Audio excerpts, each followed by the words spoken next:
Hey guys, and welcome to this video. In this video I'm going to show you how to remote play on Steam.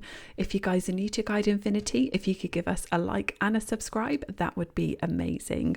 Cool, okay, let's jump into it.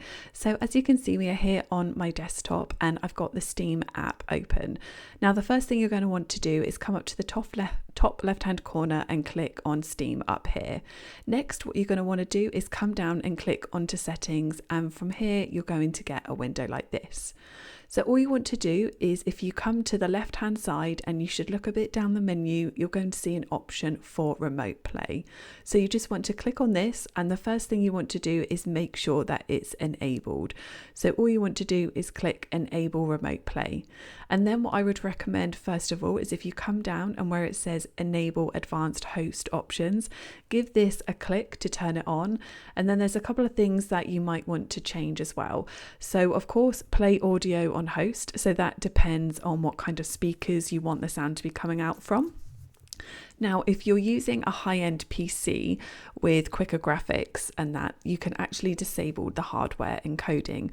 But if you're using a kind of mid-range PC, I would recommend enabling the hardware encoding.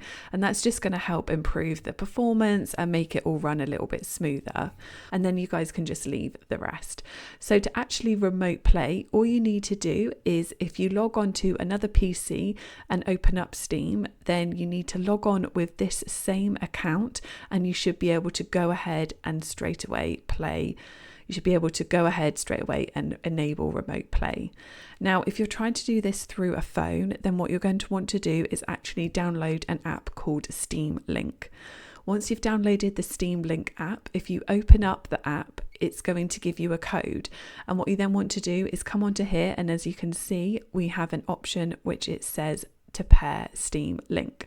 So if you want to click onto this, and then the code it gives you on the app, if you just want to enter it here, and then what it's going to do is pair the two devices. So once it pairs, you'll then be able to choose remote play on a mobile device. And that's it, guys, a super quick one for you today on how to remote play on Steam. I really hope that you guys found this video useful. If you could give us a like and a subscribe, that would be amazing, and I will catch you guys in the next one.